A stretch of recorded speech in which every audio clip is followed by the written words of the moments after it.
Hi guys, today I have a special guest. He's my brother. His name is Menachem, and he is a London School of Economics graduate. He's one of the smartest people I know, specifically about the topic that we're about to delve into, Tesla stock and whether it's a buy, and all about the company and the bull thesis and the bear thesis, everything you can think of. So I hope you enjoy. Please listen, please like, please subscribe, please comment below.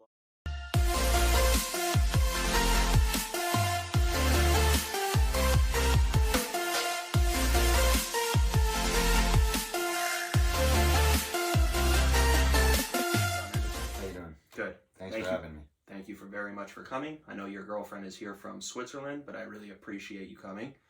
I knew that when I was talking about Tesla, there was only one guy I could have on, somebody, the only guy who I know who knows as much as anyone else that I've ever known on the topic of Tesla, somebody who's been a bull for so many years, and I'm excited to get into it.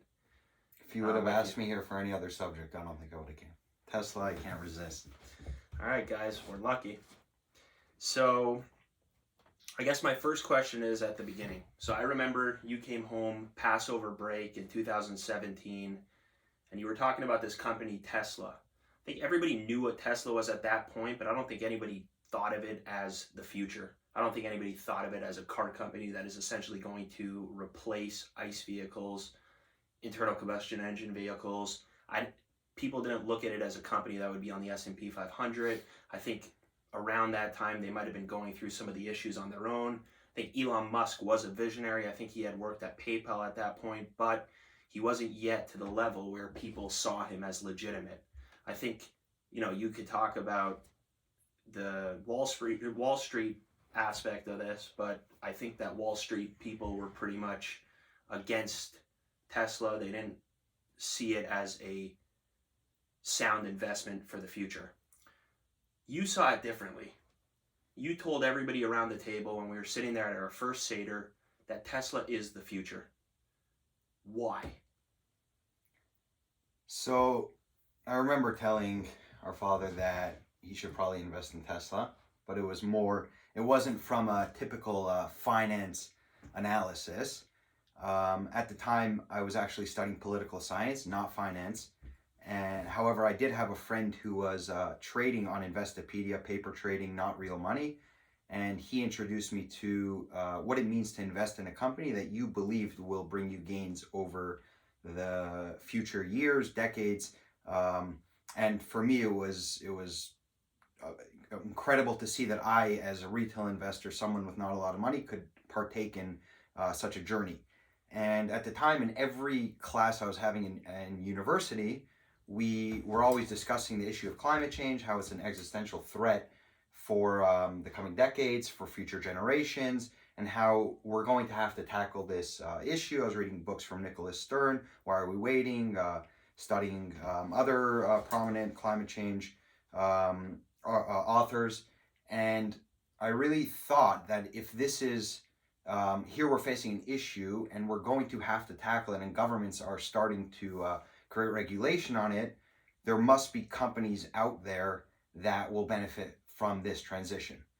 So I started to look at different companies. I was looking at solar energy, and then I looked and I saw, okay, what are the biggest polluters? And I saw it's energy, but the biggest one is fossil fuels from ICE vehicles, from internal combustion engines.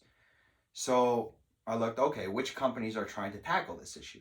And the only company that was trying, and it was extremely difficult for them, founded in 2003, no recognition, it was 2017, they're still not making money. They only produced 3 vehicles at the time. It was Tesla. And I knew that right now is the time for a publicly traded company to make this transition. I was studying that the US tried back in the 1970s to try to make this transition to renewable energy, but it never gained traction in the public markets, and private companies, also trading public, but companies that were outside the government, never took it upon themselves to make this transition. Now Tesla came out with first the Roadster, which was a pretty ugly vehicle, but the specs were incredible. Then it came out with the Model S and the Model X, which were incredible vehicles, but they were extremely expensive. But they had a plan that they're coming out with the Model 3, and that was in 2003. Model 3 was starting to ramp up. It wasn't yet delivered. But when I saw that Tesla's plan is to ultimately create a very expensive car, then that money was to produce a less expensive car, which then was the Model 3. I believe that this was going to be the car that really shows the world that yes, it can be done. Electric vehicles are the future.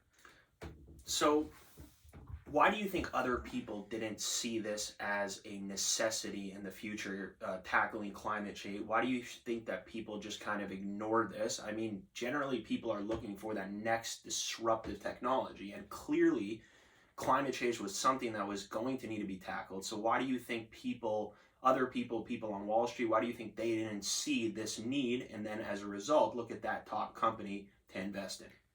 So there's definitely analysts and people who did see it. For example, Cathie Wood, we know her obviously by now very much. The mainstream. Mainstream, I believe, I didn't come from a finance angle. So from a financial analyst, you're really looking at the balance sheet, which at the time, if I would have looked at the balance sheet of Tesla, which my initial investment was more of a macro story of this transition, and I wasn't knowledgeable about how an analyst researches things, and it could be an analyst at the time would tell me I'm crazy for putting money in this company. But they look at it, okay, the balance sheet. Tesla's, it was terrible. Elon Musk recently said in 2018 they were very close to going bankrupt. So if you're an analyst, you're like, okay, I don't want to invest in this. Analysts very much look at the short term. Right now, people are buying ICE vehicles. No one's buying, there's the Model S, and the Model X, which are extremely expensive. They're only going to be in their category. People are going to buy them. They're not looking, okay, but right now we have the climate change issue on the one hand. We're going to have to transition, but yes, it's going to take decades. We don't know exactly when the adoption is going to happen. We don't know exactly when Tesla's going to be profitable. So they're not looking, okay, I'm willing to take this money and put it in this company. Okay. So my next question is related. What was your we'll get into the bull case now, but what was your bull case then, back in 2017? Because you look at the company, you look at mainstream, you see that it's harder to construct a bull case. Now that it's in the S&P 500, it's successful, it's profitable for the last couple of quarters, people can make a bull case. Even, anybody can make a bull case, essentially. What did you see as their bull case back in 2017? First of all, I definitely didn't think Tesla, if you asked me in 2017, will Tesla be at $550 or $70 in 2020 after a 5-to-1 split, I would not have bet any money on that. I did not think that the rise of Tesla, through the years, I did have different projections, higher projections, but definitely not this. In 2017, I thought this. The top companies in the world, producing revenue companies, most of them are automotive companies or energy companies. Tesla acquired, in 2016, Solar City. It was looked on by investors as strenuous on Tesla, not a good move for Tesla. They're an automotive company. Why are they getting into solar energy? I saw it as, first of all, I saw Elon Musk as this visionary, as a guy who's not just trying to create an automotive company to gain profits, but he's a guy who's trying to transition the world to sustainable energy. And automotive is one aspect, energy is another aspect. So when he acquired Solar City, I thought of it as, okay, this is another plan by Elon Musk to make the transition. Yes, for the next lot of years, we're not going to see any gains from that. We still today don't truly see any gains from Solar City. However, in the last quarter, we did see an uptick of they're selling their power walls and other battery related products. But at that time, I just knew this was part of his plan. Now, was it a speculation? Yes, they're not a profitable company. They didn't have a clear roadmap. They were close to bankruptcy at many times. But what I did see is the top 10 companies, most of them are either energy or automotive. So if Elon Musk will pull this off, the person who had SpaceX at the time, who was going to go with Neuralink, the Boring Company, these are afterwards, but he continuously surprised people. And if you went back and watched his interviews I went back till really 2003, 2010, 2015, all his interviews, just seeing the guy speak and the passion and his plans, I was like, if this is correct, this will be one of the most valuable companies in the world. But again, I still thought of it as a speculation. I didn't have a lot of money at the time. I did put in what I can. And through the years, as my bullishness gained, I put in everything I had. So now we're a few years later, almost 4 years later. Tesla is being added to the S&P 500. Tesla has been profitable. Tesla has shown mainstream that they are a company for the future, that they will do it, or there's a good chance that they're going to do it. What's your bull case now for Tesla? So there's Tesla, as Elon says, there's a bunch of startups. There's so many different aspects when it comes to Tesla. What comes to my head, I'll give, but there's always just more and more way you can talk about it. So go ahead. When it comes to the automotive business of Tesla, people have to realize that there's ICE vehicles and then there's electric vehicles. And going from ICE vehicles to electric vehicles is a radical innovation. It's not incremental innovation, meaning if you want to take ICE vehicles and produce, let's say, a different form of another ICE vehicle with a little more efficiency, then a company could do that really without changing the whole manufacturing process. With an EV, it's a completely different manufacturing process. It's radical innovation, first principles. So it's not something that could be replicated. Tesla started since 2003 to start the process of producing these vehicles. They have the clear lead. Now, their vehicles right now are extremely efficient through the manufacturing process. So they're gigafactories, with every one starting from Giga Nevada to Giga Shanghai, now to Berlin, Texas, probably many more in the coming years. Each one is getting better in the manufacturing process, which adds to Tesla's margins. So on each vehicle, I believe Tesla will make, and already makes, more than any other automaker, including Toyota, who's the most efficient automaker in the world. And this will lead to their superiority in the automotive sector. Tesla only now produced 5. If they are able to meet their guidance, they're going to produce 500,000 vehicles this year. I believe that they're going to produce close to 1 million, if not over, next year. That will jump to close to 2 million, 5 million. Let's say it's around 10 million, even though Elon Musk says it will be 20 million, even 10 million. Now they're going to be producing the Model Y, the Model 3, the Model S, X, Cybertruck, Tesla Semi. They're going to come out with the Model 2, some compact car, which is going to be $25,000. And over the life cycle, you will save money on gas. It will be revolutionary. And the most incredible part is that the manufacturing process is so efficient, so their margins are going to be extremely high. Now, they also have the supercharger network. So imagine you're the car company that also has the gas stations. People don't talk about this. Right now, it's not a huge factor on Tesla's income statements. But at the end of the day, when they have millions upon millions of vehicles in their fleet driving on the road, their superchargers will be bringing in a hell of a lot of revenue. Also, from a consumer standpoint, most people that I speak to, who I'm telling everyone to get Tesla these days. If my girlfriend's mom wants a Tesla. Tesla, the car.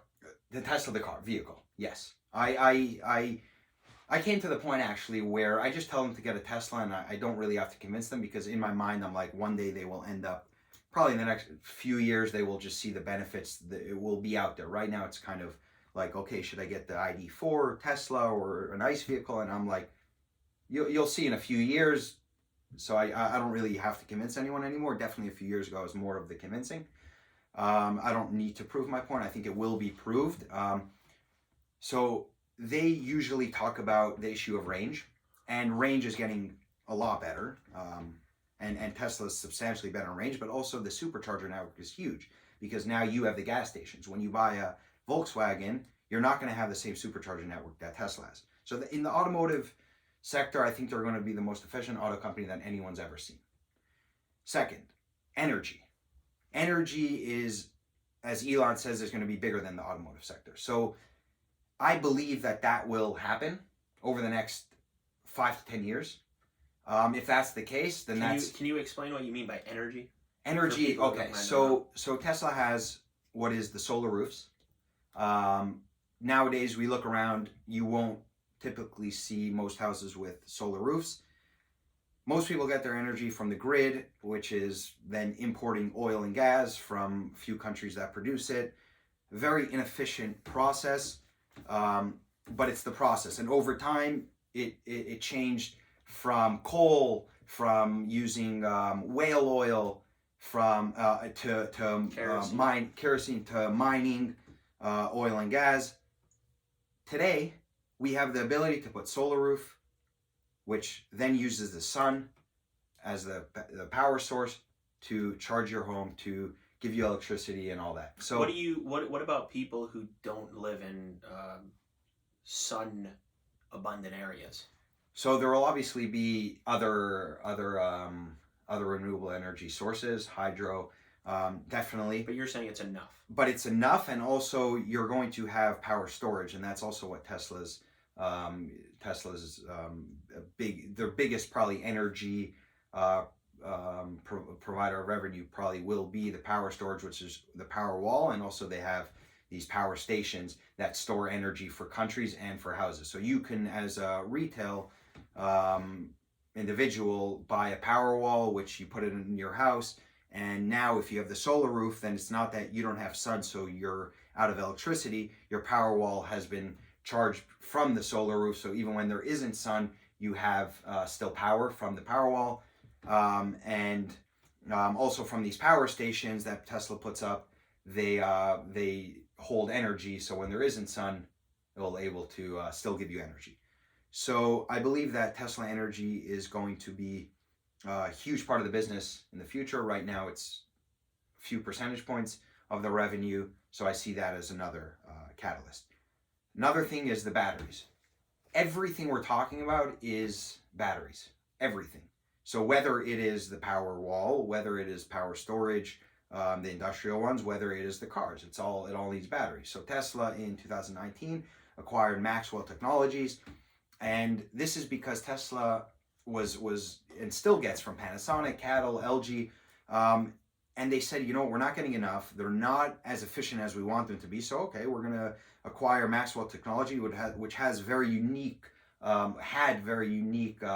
battery manufacturing processes that Tesla felt they can adopt and they can manufacture in a more efficient way.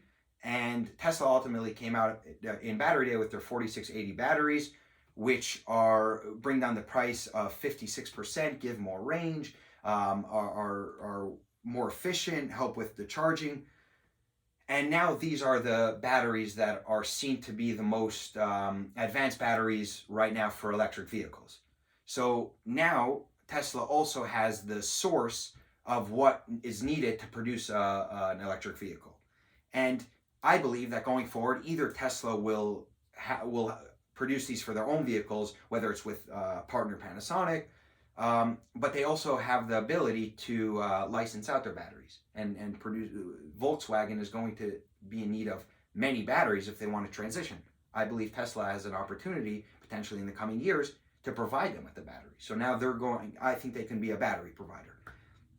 Another aspect is full self-driving. So I remember actually when we discussed last year about investing in Tesla, I kind of got you on board with Tesla. The one thing you said was autonomy. I can't see it. I can't see autonomy, and I at the time also didn't see it. Can you explain what autonomy means for people who might not understand? So autonomy is that the vehicle will be able to drive itself. So you won't need a human driver like you have today. There's a full self-driving chip that Tesla produced, and it ultimately has a neural network and sensors and cameras that give it the ability to drive a lot better than human beings. Now, it's very new, so the studies aren't there, and some people tell you it's more dangerous. From all the studies I have seen, and from watching it be driven, I'm from Canada, so I haven't, it's not in Canada yet, so I haven't been able to drive with full self-driving, but I watch a lot of YouTube and Twitter of others that I know driving it, and it's incredible, really. It shows you the future. So this chip that Tesla produced was also revolutionary. So originally Tesla was in partnership with NVIDIA, who produced their chip for autonomy that was in the Model S and X. Tesla said, you know what, NVIDIA, you're not moving fast enough. We're going to start a team in 2016, I believe, and we're going to manufacture our own chip. Tesla manufactured their own chip. They right now this year came out with the beta version of full self-driving, and it's incredible. What does this mean? This means, well, Elon says that in the future, full self-driving won't be the competitive advantage of Tesla because that's just going to be the reality. All cars will have this option, but is Tesla the one that is providing this for their own vehicles, so they're not reliant on other tech companies like NVIDIA, like Google, Waymo. They are producing their own, so this will help with their margins. They can maybe license this out, and also it is a software revenue.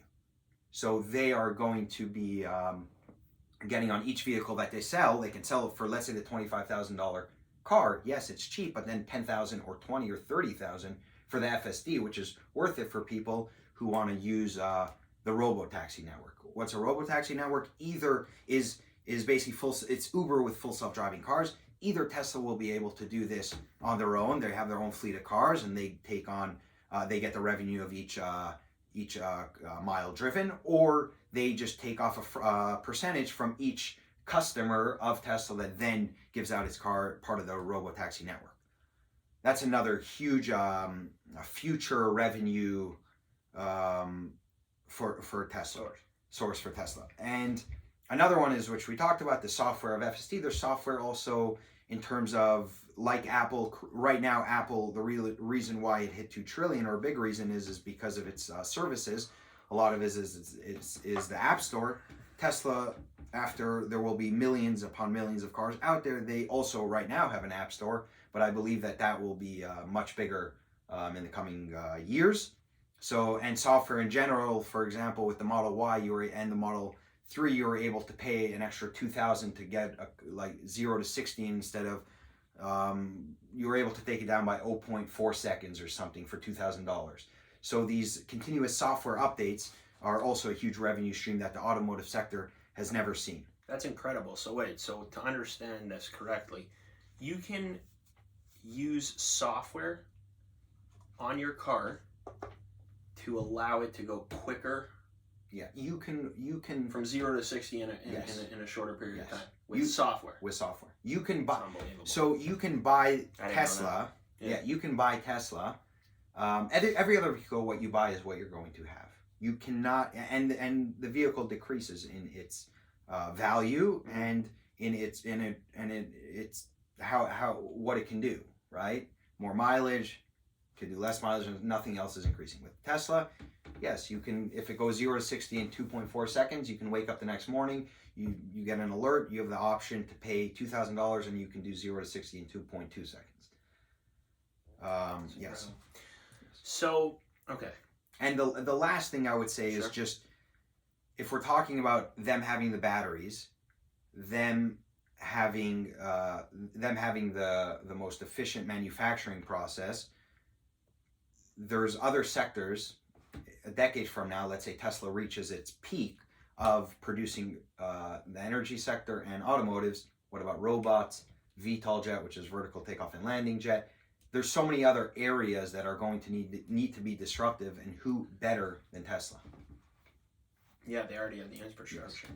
Okay, so great answer. I'm convinced. So my next question is, what about the competition?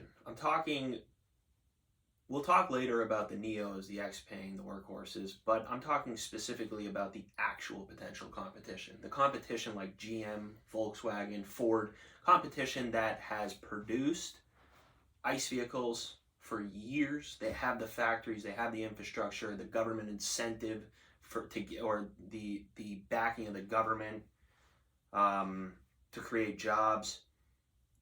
They've been doing the research in the last couple of years. What do you say about each of those potential competitors to Tesla, and why you're not worried or are worried about them in the future? So at the moment, definitely not worried about the competition because I believe there is room for more than one player. Right now, the auto sector has many different producers that are efficient and are profitable. And I believe in an EV world, the same can happen. So if Tesla's number one, which I believe it will be, number two could be Volkswagen, and I don't think that takes away from the share necessarily of Tesla. If Tesla right now has 26% share, yes, they will go down to 20% or even 15%. I still believe that with 15%, Tesla is hitting on all the scenarios that I laid out. Now, what I think analysts, where they make a mistake, I think, is they always take Tesla and they say, okay, Volkswagen is coming out with the ID.4. This is competition for Tesla.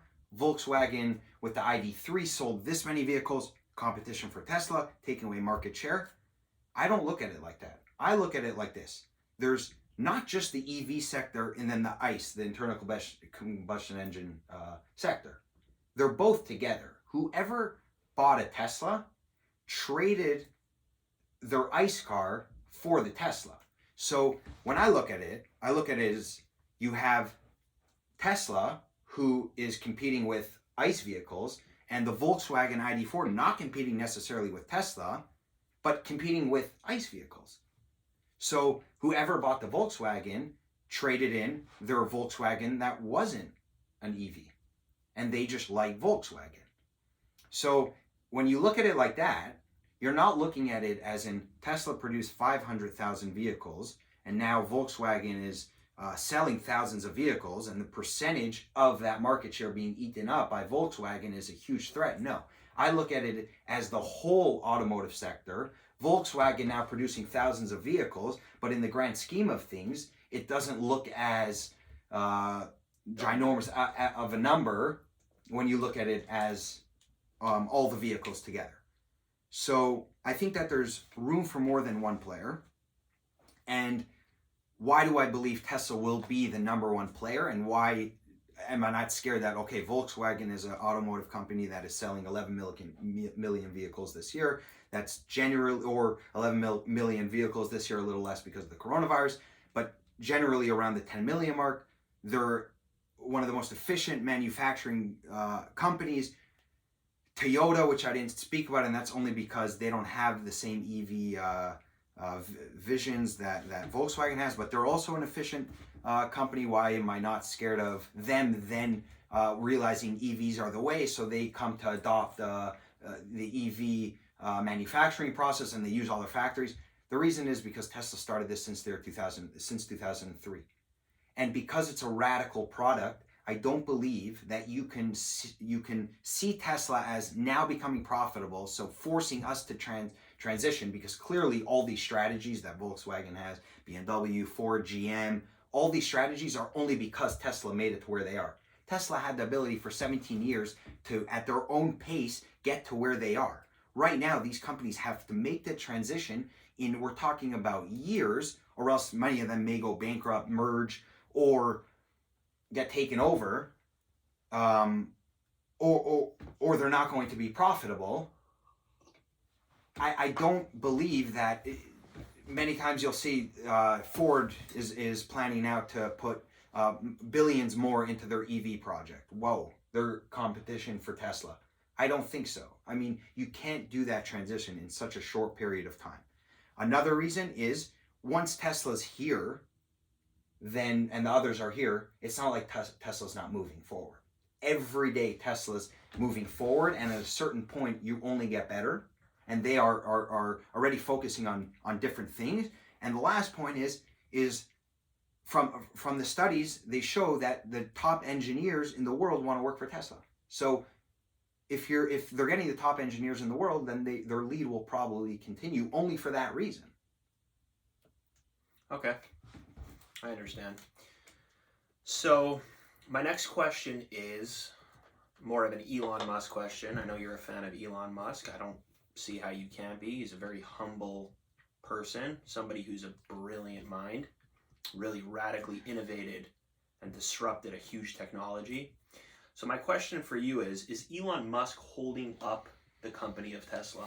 And what happens if Elon Musk, something happens to Elon Musk, God forbid, or let's say he decides to take a vacation to Mars, something. How do you see the company in the future? And this is specifically for investors, yes, who see that as a potential pitfall. So through the years, my bearish thesis included, one of them was Elon Musk. Something happened to him. Elon Musk also was pretty unstable CEO in terms of what you would expect. Mm-hmm. Turns out to be that's what investors like. And to be honest, for the new generation, I would say that's Elon fits perfectly with that. Not your regular suited CEO, but more of a CEO that speaks his mind. I just want to interrupt for sure. 1 second. We had an interesting story. We were doing some construction for this person, remember? For that guy. He was a big investment banker in Toronto. And I remember we asked him, we said, what do you think about Tesla? Because we're like investment banker, maybe we can get some tips. We have a lot of money in Tesla. And he's like, oh, I don't like it. Elon, it's a dud. He said, I think it's a fraud. Yeah. So then later, when he came back, we asked him, we're like, why do you think it's a fraud? What's your deal? Like, what's the deal? He's like, I don't know really much about the company. So I think we asked him, like, so why are you talking about the company if you don't know much about it? So he's like, oh, because Elon Musk smoked weed on Joe Rogan. Yeah. And I was just like, this is who you're dealing with, I guess. Yeah. Anyway, so sorry. Continue. Yeah, and that's an investment banker. Yeah. So Elon Musk. Okay, so he's obviously not the typical CEO. Very mature, 69, 420. I mean, you gotta love it. He definitely had some scary moments with his... 69 or 420? Both. He definitely had his moments on Twitter that were borderline, or some of them definitely illegal. He has gotten a lot better. I mean, there haven't been issues. I think he realizes that Tesla is now on another scale. He's still his same personality from what we see on him posting. And if he disappears? Okay, so a few years ago, or even a year ago, if the threat was much bigger for me. Tesla was still in its infancy in terms of the Model 3 was really the first vehicle that brought Tesla to where it is. And Elon, I think, was behind and still is behind everything. However, right now I believe Tesla has the roadmap there, and they need to execute it. Obviously, if something happens to Elon Musk in the short term, something negative will happen to the share price, of course. But I believe that Elon Musk, over the past 17 years, has put out the roadmap for Tesla. And now there are other individuals at Tesla, probably handpicked by Elon Musk, that I think could fit in. For example, Zachary Kirkhorn, the CFO of Tesla, he has shown his professionalism, his ability to help run Tesla.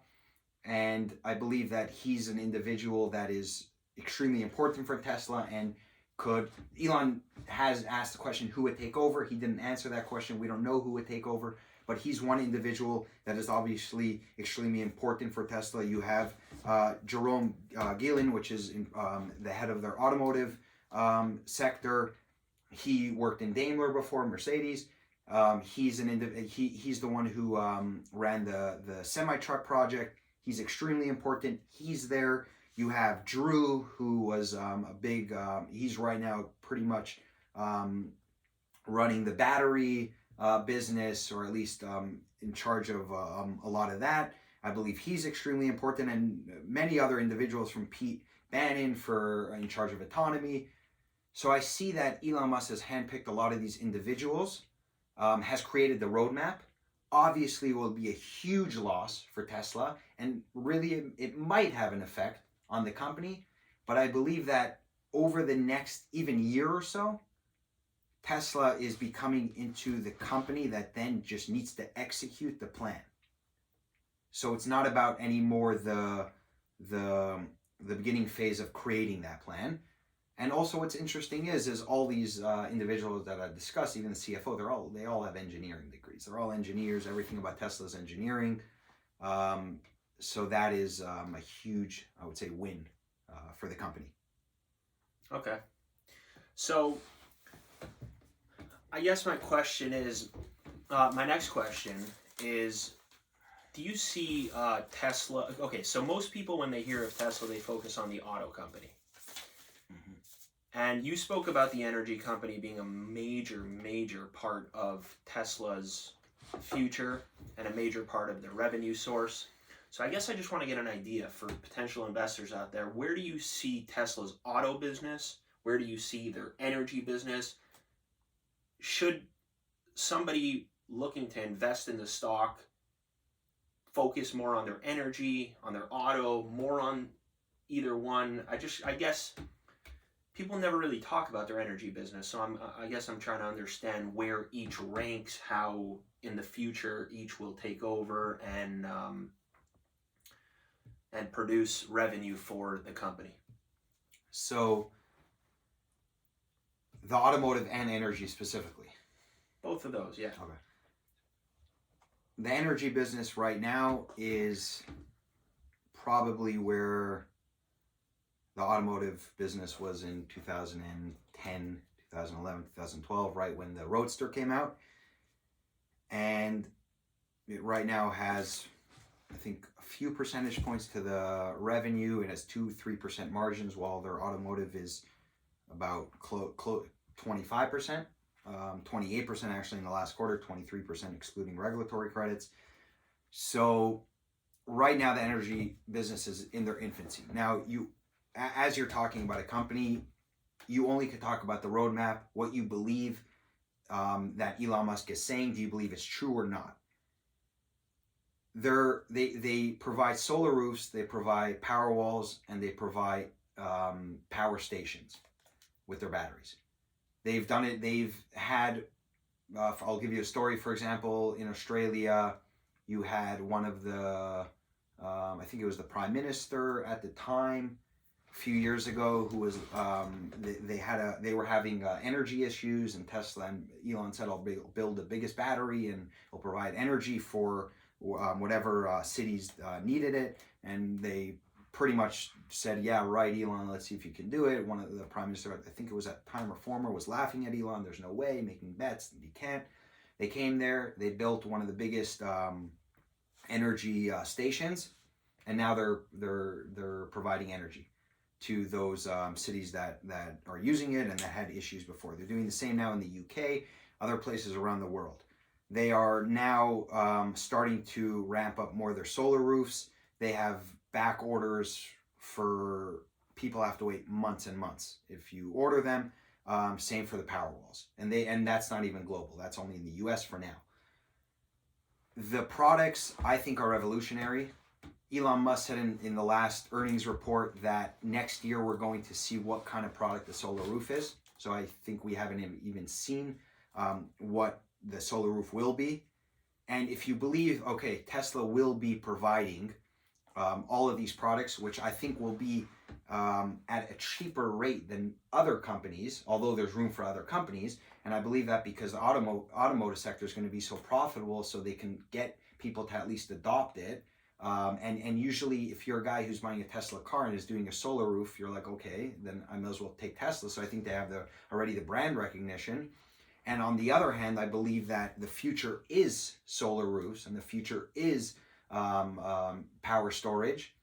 I put these two together. I believe that, as Elon said, the energy business will be bigger than the automotive business. I believe that's definitely plausible. We didn't talk about Tesla insurance yet. That's also part of it. They're going to have their own insurance company, which they already have in California, and they're starting it, I think, in China, and it's going to be widespread. Then quickly, I know you always talk about this. Quickly talk about the competitive advantage that Tesla has with a car insurance company that other car insurance providers lack. So insurance About the insurance is a 100-year-old industry that hasn't been reformed. And what they do basically is everyone gives them money, so if something happens, then they will pay for it. Obviously, the premiums you pay are based on, if you're a driver who got into 4 crashes, then your premiums will be higher, but generally you're paying a premium based on the group of, you're getting your car, this type of car covered. Not individual. And it's not individual to the sense of what type of driver you are, and if you're an incredible driver, why pay this high premium? When it comes to Tesla, they have all the data on you because of the FSD, the full self-driving ability that we talked about earlier, in terms of they are seeing everything you're doing, every turn you make, every stop sign you don't fully stop at. They are able to rate you. So if you're a good driver, you will get cheaper premiums.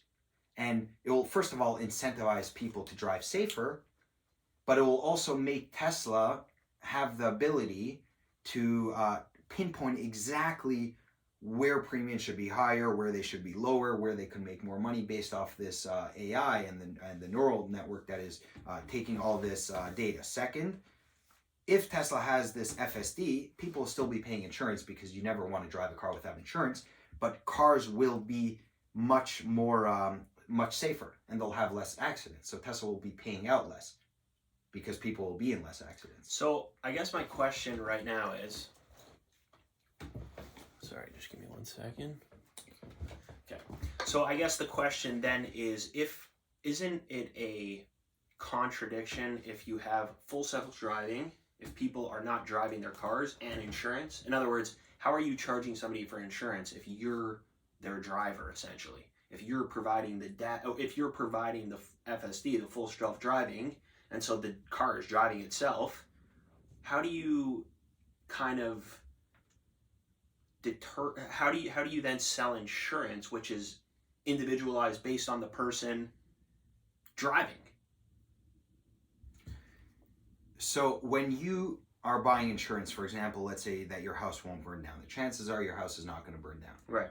With a car full self-driving, yes, let's say there's instead of their accident, I don't know exactly how many accidents are per million, let's say 10 accidents per million vehicles driven, and FSD will bring it down to 2. So we have an 80% increase in safety, but you still have 2. Now, you're not going to be willing to, let's say Fidelity charges you a premium of 100. Tesla's like, because we are able to save on not having to pay out so many of these premiums, we're, instead of $100, going to be charged $50 or $40. So you're charging less, but you're still going to want to have it insured because you never know. Also, you're going to have other cars on the road that are driving not necessarily on FSD. You're not always going to be driving on FSD. You have this product extremely expensive. You're going to want to pay that extra $10, $20, $30 a month for the insurance. And that will be going, a lot of it, to the bottom line of Tesla. Understood. So my next company is, what do you think, what's your general reaction? Oh, you know what? Here, let's ask this question. What's your bear thesis? So I have a few, obviously, reservations. If you wouldn't think of that, then you're not a good investor. It's always extremely important. You need to know the risk, because then it defines how much money you put into that position or not. I don't have, at the moment I do, because of Tesla's run-up, have about 80% of my portfolio in Tesla. But why wouldn't I have 20% if I'm saying, or 100% if I'm talking the way I am? I do see, one, China as a threat. Now, Tesla in 2019 is the first company in China to be the sole owner of a foreign company. So for me, that in my political science classes, I studied about China. I actually went to China for a year, and I studied a lot about the country, the government, how it works.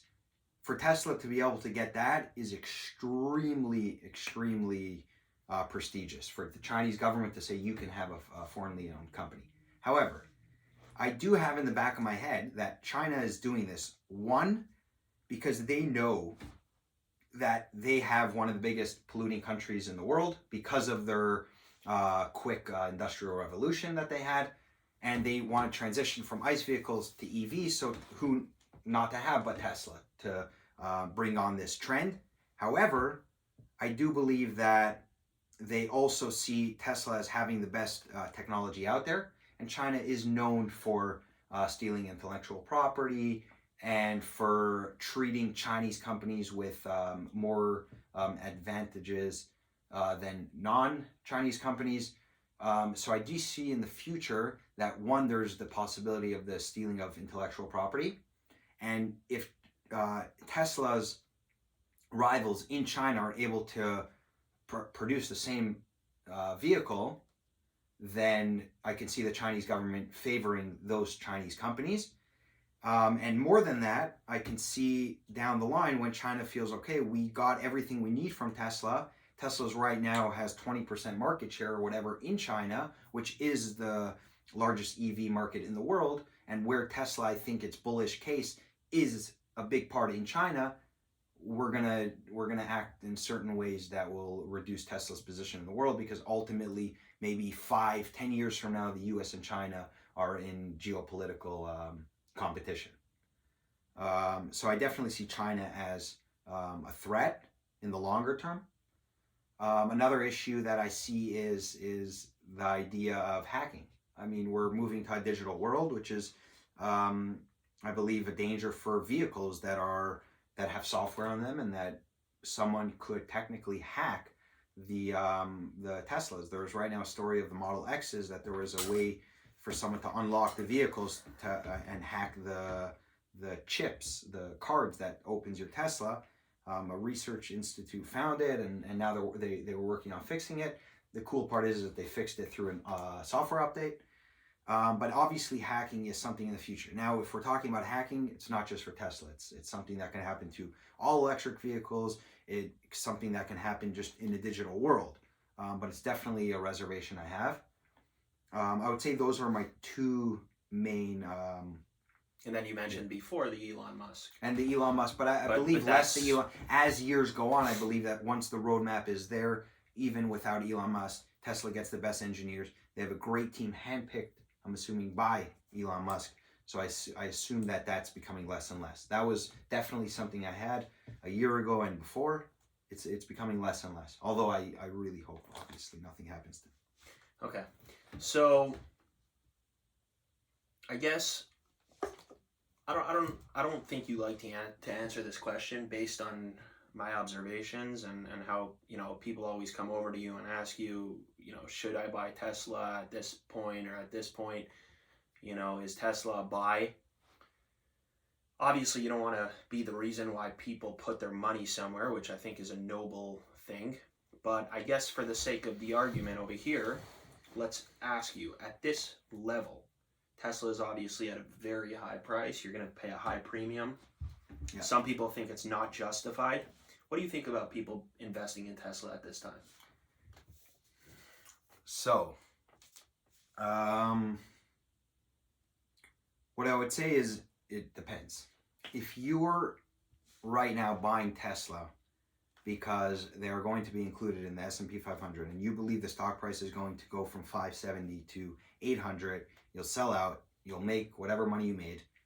I don't think that's the right reasons to buy Tesla. I think that Tesla is now over $500 billion market cap, which is extremely expensive. It has a 4 PE of about 120, 30. Not low. Not low. Definitely not low. However, I do believe that over the next few years, Tesla will continuously shrink the PE, or the stock price will continue going up. So the PE will kind of stay within that range of 120, which is something that Amazon was for a lot of the last decade and continuously gone up, and right now is extremely high too, around, I would say, in the 80s. I believe that if you value, which I value it as a tech company, and clearly investors value it as a tech company, and you're willing to hold Tesla for the long term, I think that you will be rewarded as an investor.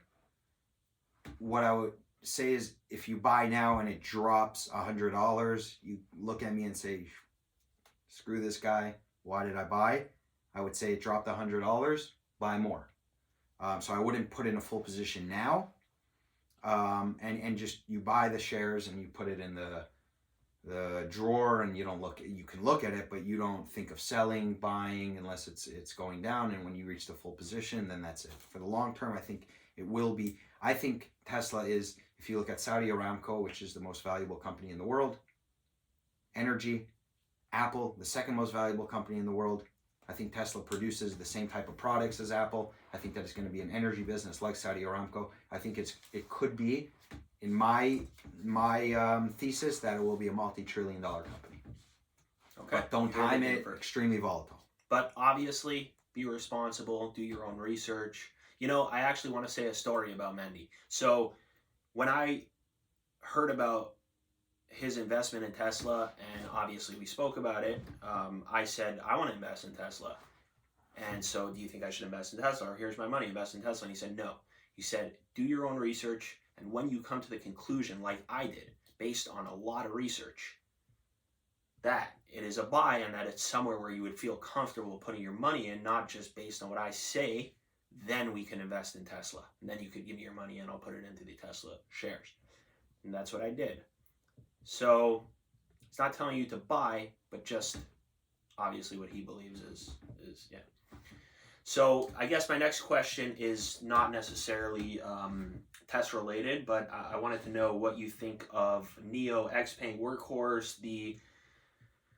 A lot of people think that these, so for those of you who don't know, these are new EV stocks. I mean, I guess NIO is not as new as XPeng, Workhorse, but some people think that these have the potential to be in the future competitors of Tesla. Some people think that they're duds, that they're in a bubble. What's your take, Manny? So I believe that many investors out there are trying to find the next Tesla. Mm-hmm. So they are looking at a stock like NIO, like XPeng. They're under $50 now. NIO is above $50. And they see where Tesla has risen to, and they want to obviously have the same exponential growth.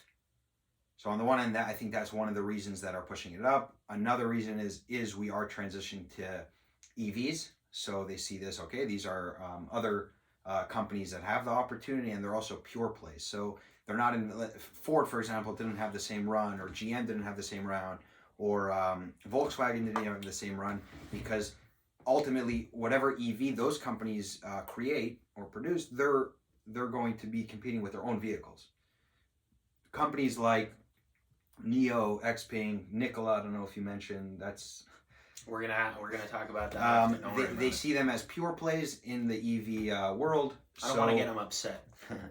So they see this, okay, these are, Tesla's too expensive right now. It keeps on going up. It's over $500 billion market cap. It already had its rise. Let me put it in other companies. Do I believe that that is justified? I do not believe that is justified, because ultimately these companies aren't profitable. Okay, so it is justified if you have excess cash, or at least you're taking a 1-2% of your portfolio, and you're saying, you know what, I am using this money as a spec play. Let's talk about NIO, because if we're talking about NIO, then it obviously holds for XPeng and all these other ones, because NIO seems to be the most established. Sorry, can you just give me 1 second? Sure.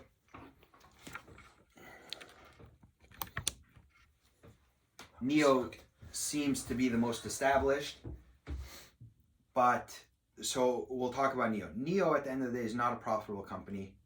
They produce a couple thousand cars per quarter. They have increased by 130 something percentage points quarter on quarter, year on year, hundreds of percentage points they're increasing. So for this company, yes, people see the growth. So I want to speculate they're going to be an important player in the EV sector, but they're not profitable. So remember, it's a spec stock.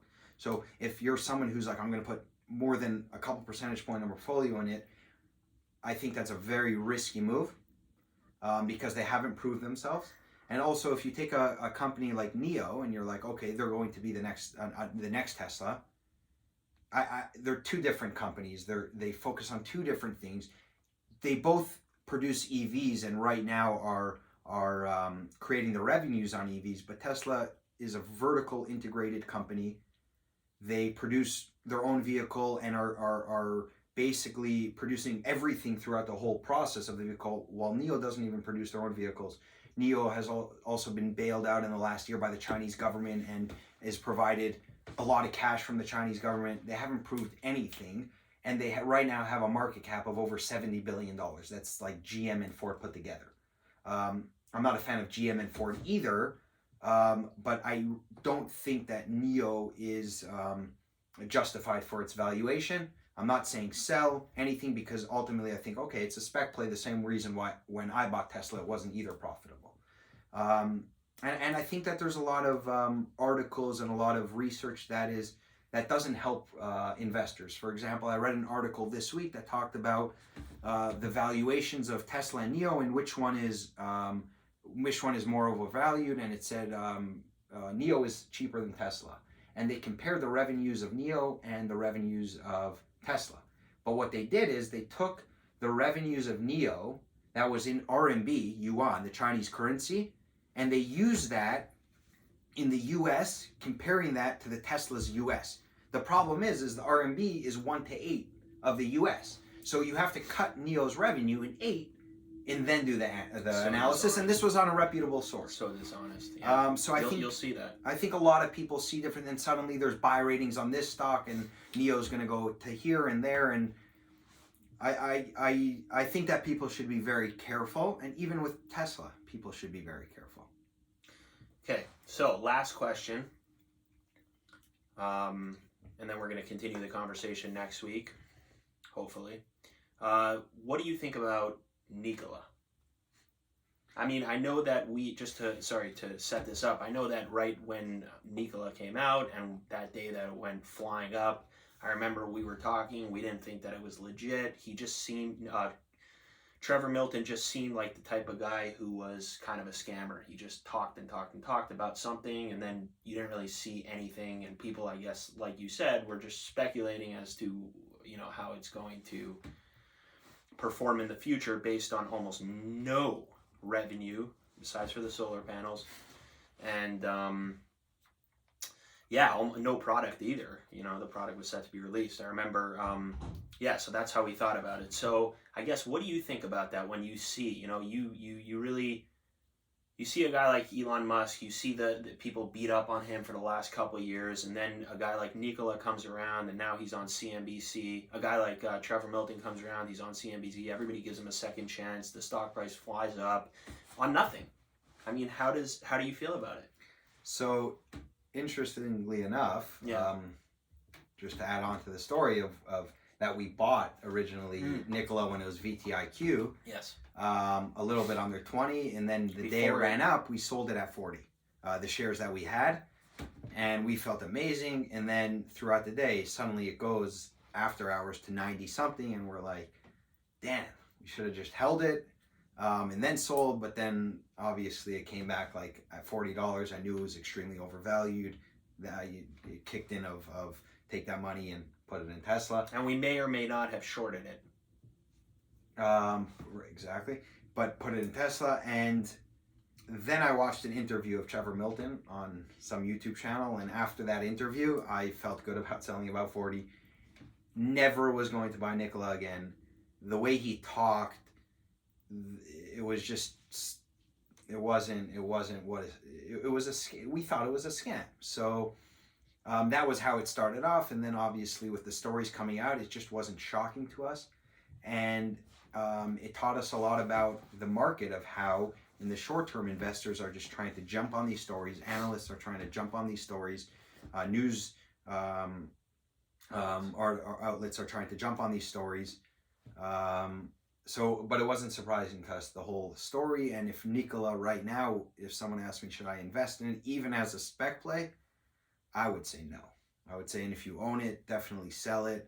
A company that lies the way they do shouldn't have a valuation of even now, what, it's 7-8 billion, close to 10 billion. I mean, in the short term, the market does. Shame on you, GM. Right, and GM with the Badger and the not the Badger and the Hummer, a lot of that. I mean, and then when they came out with the garbage trucks, it's just like, what are they doing? Yeah. The U.S. Postal. Anyway, Mendy, thank you so much. Appreciate it. Guys, I hope you really enjoyed that hour. Again, one of the smartest people I know, specifically when it comes to Tesla. And we're hoping to do this about every Sunday, just talk about different various topics on stocks, just for an hour, just to give you guys a interesting perspective on some different things. He does a lot of research and he's knowledgeable. Again, he went to London School of Economics, graduated with a master's in economics. So a smart guy to talk to. Besides, he's my brother. I really enjoy sitting and talking with him. So please like, subscribe, and we'll see you next time. Thank you so much. Thank you.